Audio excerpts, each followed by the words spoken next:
দেশের 12টা বাজবে আর আমরা বসে বসে আঙ্গুল চুষবো? প্রিয় দেশবাসী, আপনারা প্রস্তুত হন। সব দেখে মনে হচ্ছে আরেকটা অনিবার্য বিপ্লব আসন্ন। এই বিপ্লবের জন্য আমি আপনাদের সবাইকে প্রস্তুতি নিতে আহ্বান জানাচ্ছি। আপনারা দুঃখবাজ। এই জন্য এই সরকারের অনেককে দেখলে এখন জুলাই যোদ্ধারা আওয়াজ তুলে ভুয়া ভুয়া। এটা জাতির জন্য লজ্জা। দাকিরিস কোনটা হেলমেট সবগুলাকে বুড়ি আঙ্গুল দেখানোর জন্য প্রস্তুত আছেন? লক্ষণ ভালো নয়, একটাও দেখতে পাচ্ছি। সব যেন চূড়াবালিতে হারিয়ে যাচ্ছে। কার সাথে আতাত করে জাতির এই দাবিগুলোকে উপেক্ষা করা হচ্ছে আমরা জানতে চাই। এ জবাব প্রধানমন্ত্রীকে দিতে হবে, কারণ এর আগে নির্বাচনের আগে তিনিও তো এই দাবিগুলো করেছিলেন। এখন কেন সেগুলো হারিয়ে যাচ্ছে? 2006 সালের 28 অক্টোবর থেকে শুরু করে 24 সালের 5 আগস্ট পর্যন্ত যারা জীবন দিয়েছেন, লড়াই করেছেন, আহত হয়েছেন, পঙ্গু হয়েছেন, আয়নাগরের সঙ্গী হয়েছেন, জেলে গিয়েছেন, মামলা খেয়েছেন, দেশ ছেড়ে অনেক জায়গায় চলে যেতে বাধ্য হয়েছেন, আমি তাদের সকলের ত্যাগকে গভীর শ্রদ্ধার সাথে স্মরণ করছি। জীবন দেওয়া সকলের জন্য মহান প্রভুর দরবারে শাহাদাত কামনা করছি। এ জীবন পার্টিকুলার কোনো দল দেয়নি। দল মতের ঊর্ধ্বে উঠে সমগ্র জনগণকে এই ত্যাগ স্বীকার করতে হয়েছিল। বিশেষভাবে 28 অক্টোবরের নৃশংস লগিবৈঠার হত্যাকাণ্ড, 2009 সালে পিলখানায় 25 এবং 26 ফেব্রুয়ারি নারকীয় হত্যাকাণ্ড। পিলখানার এই হত্যাকাণ্ডে আমরা 57 জন কমিটেড দেশপ্রেমিক সেনা অফিসারকে এবং তাদের পরিবারের সদস্যদেরকে আমরা হারিয়েছি।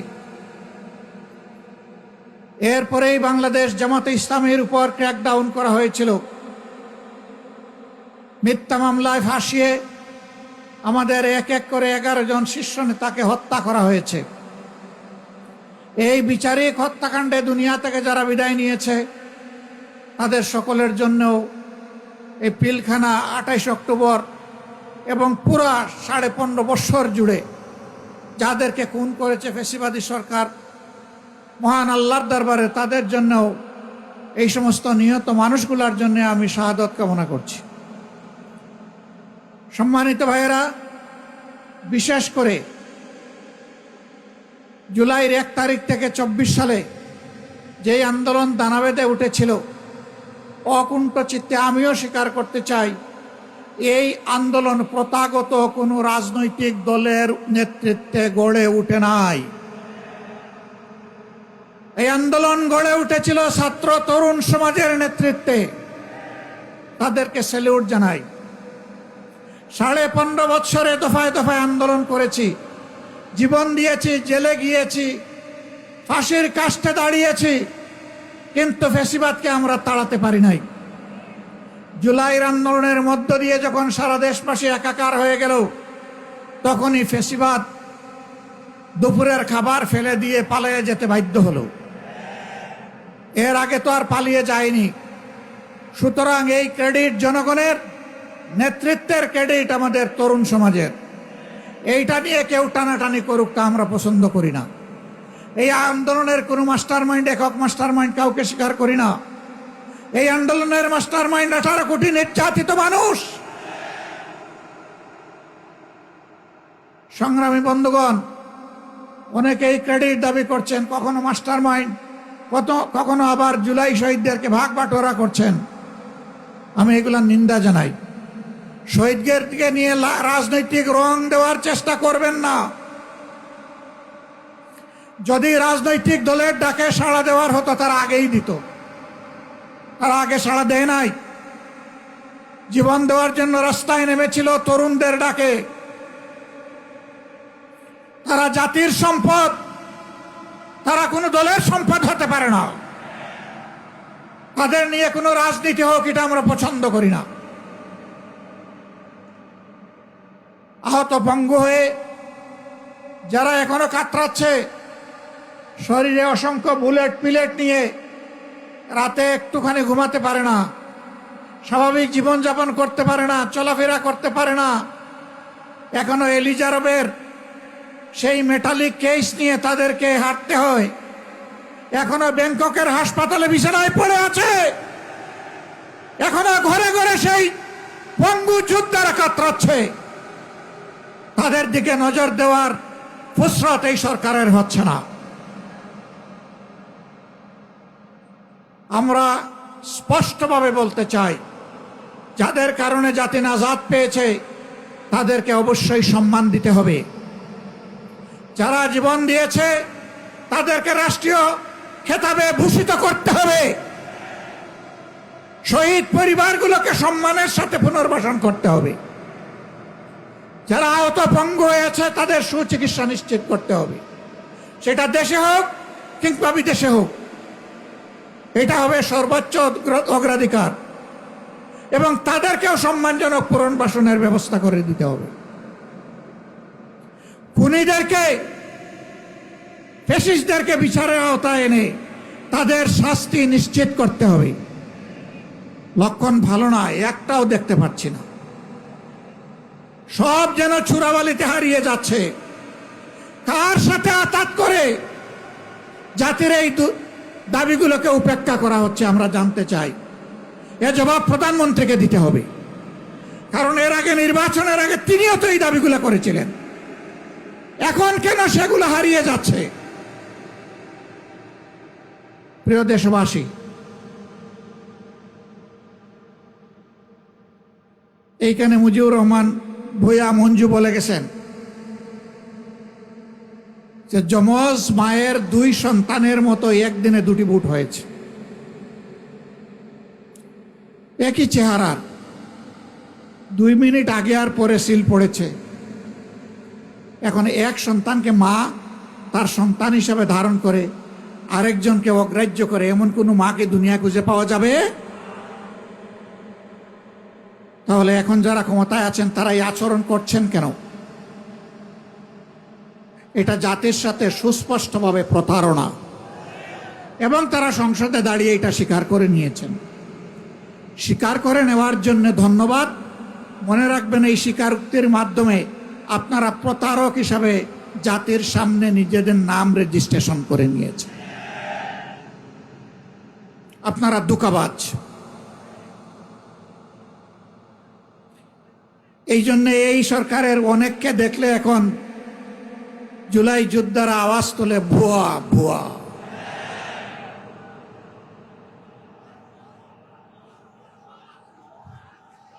এটা জাতির জন্য লজ্জার। ফ্যাসিবাদী আমলে আপনারাও মজলুম ছিলেন। ফ্যাসিবাদীরা যে সমস্ত জুলুম করেছে, অপকর্ম করেছে, এই 5 মাসে আপনারা সবগুলার রেপ্লিকা, ফটোকপি আপনারা আমাদেরকে দেখিয়ে দিয়েছেন। ফ্যাসিবাদী আচরণ করবেন, আর জনগণ ফ্যাসিবাদী বললে আপনারা আবার রাগ করবেন। একটা রিলস মাঝে মাঝে দেখা যায়, কি রাগ করলেন শোনা।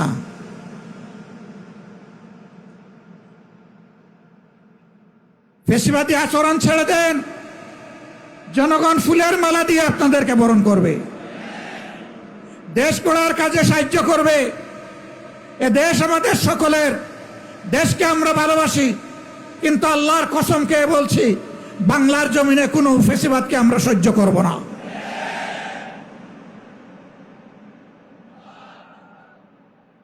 আমাদের গণভোটের গণরায় মেনে নেন। 70% মানুষের রায়কে অপমান করবেন না। অপমান করে বাঁচার পথ খুঁজে পাবেন না। জনগণের রায়কে যারাই অপমান করেছে তাদেরকে অপমানজনকভাবে পালাতে হয়েছে।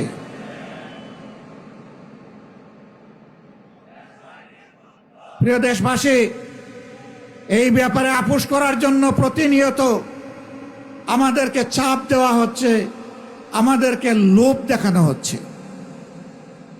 আমরা পরিষ্কারভাবে দেশবাসীকে সাক্ষী রেখে বলতে চাই, আপনাদের গণভোটের গণরায়ের পাহারাদারি আমরা করব ইনশাআল্লাহ।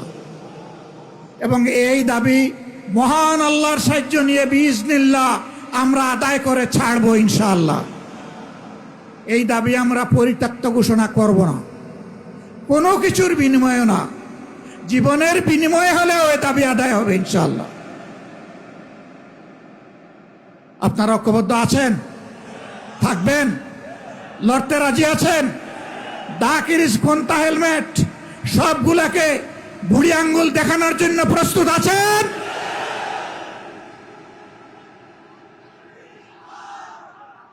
গত ৩-৪ দিন ধরে বাংলাদেশের শিক্ষাঙ্গনে যা হচ্ছে, শিক্ষাঙ্গনের ছাত্র এবং শিক্ষকরা তারা আতঙ্কগ্রস্ত। সেই গণরুম, গেস্ট রুম, সেই ফেসিবাদ আবার নূতন অ্যাপ্রন গায়ে দিয়ে চলে আসছে কিনা। আমরা শিক্ষাঙ্গনের ছাত্র, শিক্ষক, কর্মচারী সবাইকে বলবো, ফেসিস্ট যেখানেই প্রতিরোধ সেখানে। ছাড় দেওয়া হবে না, ছাড় আপনারা দিবেন না। হ্যাঁ, পাপ বালিগ হইতে একটু সময় লাগে, কিন্তু বালিগ হওয়ার পরে ওই গাছের বৃন্ত থেকে ওইটা পচে গিয়ে পড়ে যায়। পাপে পছন্দ ধরেছে এখন। সরকার যদি এটা বুঝতে পারেন ভালো, না বুঝতে পারলে পতন কেউ ঠেকাতে পারবে না। ওনারা বলতে চান মাত্র 5 মাস হলো সরকারের, এত অস্থির কেন আপনারা? আমি পাল্টা প্রশ্ন করতে চাই, মাত্র 5 মাসের ভিতরে জনগণের সাথে এত বিশ্বাসঘাতকতা করলেন কেন আপনারা? আপনারা যদি বিশ্বাসঘাতকতা না করতেন, আমাদের তো অস্থিরতার কোনো কারণ ছিল না। দেশের 12টা বাজবে আর আমরা বসে বসে আঙ্গুল চুষব? এটা হবে না। প্রিয় দেশবাসী, আপনারা প্রস্তুত হন। সব দেখে মনে হচ্ছে আরেকটা অনিবার্য বিপ্লব আসন্ন। এই বিপ্লবের জন্য আমি আপনাদের সবাইকে প্রস্তুতি নিতে আহ্বান জানাচ্ছি। এখানে আমরা যারা বসেছি, অনেকে বয়স্ক, অনেকে তরুণ। বিপ্লবের ক্ষেত্রে বিপ্লব কোনো বয়স মানে না। যেমন 24শে জুলাই আবাল বৃদ্ধ বনিতা, 10 মাসের শিশু থেকে 90 বছরের বৃদ্ধ সবাই ছিল রাজপথে। আগামীতেও বয়স বিপ্লবকে সঙ্গ দিয়েই সামনে এগিয়ে যাবে ইনশাআল্লাহ। সেদিন সবাই হবে তরুণ, সবাই হবে যুবক, এবং ফেসিবাদের বিরুদ্ধে লড়াই হবে আপোষহীন, তীব্র, বিজয় ছিনিয়ে আনার লড়াই হবে ইনশাআল্লাহ। জেল জুলুমের ভয় দেখাবেন না। আল্লাহর মেহেরবানিতে এগুলোকে কোনো পাত্তাই দেই না। ফাঁসির ভয় দেখাবেন না। ফাঁসির রশি যদি জাতির মুক্তির জন্য প্রয়োজন হয়, ফুলের মালা হিসাবে কবুল করে নেব। ফাঁসির তক্তার উপর দাঁড়িয়ে বুক কাঁপবে না, ঠোঁট কাঁপবে না, বিজয়ের জয়ধ্বনি শুনিয়ে যাব ইনশাআল্লাহ। সম্মানিত বন্ধুগণ, গ্যাসের দাম কখন বাড়ানো হয়? বাড়ানোর আগে গ্যাস কমায় দেওয়া হয়। সমাজে সংকট সৃষ্টি করা হয়, জনগণ অতিষ্ঠ হয়ে উঠে। এই ফাঁকে গ্যাসের দাম বাড়াইয়া বলে, জনগণ বলে, যাক বাবা, দাম বাড়লে পাইয়া তো গেছি। এটা ফ্যাসিবাদী প্র্যাকটিস। যদি দাম বাড়ানোর আগে সংকট সৃষ্টি হয়, আর সংকট সৃষ্টি হওয়ার কারণে যদি দাম বাড়ার পরে আবার সংকট দূর হয়ে যায়, তাহলে দাম না বাড়াইয়া সংকট দূর হয় না কেন? এটা জনগণের সাথে ধোঁকা, প্রতারণা। অতীতে যারা জনগণের সম্পদ লুণ্ঠন করেছে, চুরি করেছে, ডাকাতি করেছে, এখন সরকারি দলের দ্বিতীয় ব্যক্তি বলেছেন সেই চুরি ডাকাতি অপরাধের প্রবৃদ্ধি হয়েছে, কোনো পরিবর্তন হয় নাই। এটা আরেকটা রাজসাক্ষী, স্বীকারোক্তিমূলক জবানবন্দি, 164 ধারা। ওনারা সংবিধান বলেন তো, এই জন্য একটু সংবিধান বললাম। আসুন আমরা প্রতিজ্ঞা করি, জনগণের দুর্ভোগ যেখানে, সন্ত্রাস যেখানে, ফেসিবাদ যেখানে, জনগণের অধিকার হরণ যেখানে, সেখানেই আমরা অগ্নিগিরি হয়ে জ্বলে উঠবো ইনশাআল্লাহ। কোনো বাধা মানব না, কোনো বাধা মানব না ইনশাআল্লাহ, কোনো বাধা মানব না। আমাদের বিশ্বাস মহান আল্লাহ তাআলার উপরে। জমিনের কোনো শক্তিকে আমরা পরোয়া করি না। কোনো আধিপত্যবাদের কাছে বাংলাদেশ আর মাথা নত করবে না। কোনো শাসক গোষ্ঠী যদি মাথা নত করে, জনগণ তাদেরকে সমুচিত শিক্ষা দেবে। এগিয়ে যাক প্রিয় বাংলাদেশ, একটা নিষ্কলুষ ফ্যাসিবাদ মুক্ত মানবিক ন্যায় এবং ইনসাফের ভিত্তির উপর একটি সম্মানের বাংলাদেশ, মাথা উঁচু করে দাঁড়ানো বাংলাদেশ দেখতে চাই। এ লড়াই চলবে যতক্ষণ পর্যন্ত এই প্রত্যাশা আমাদের পূরণ না হবে। সবাইকে ধন্যবাদ। কষ্ট করে আপনারা এসেছেন। কষ্ট কেবল শুরু, শেষ হয়নি। লড়াই কেবল শুরু, শেষ হয়নি। আগামীকাল জনদুর্ভোগ নিয়ে এই কাছেই মুক্তাঙ্গনে আপনাদের সকলের দাওয়াত। আগামীকাল আবার দেখা হবে ইনশাল্লাহ। আল্লাহ হাফেজ। বাংলাদেশ জিন্দাবাদ। 11 দলীয় ঐক্য জিন্দাবাদ। আসসালামু আলাইকুম ওয়া রাহমাতুল্লাহি ওয়া বারাকাতুহু।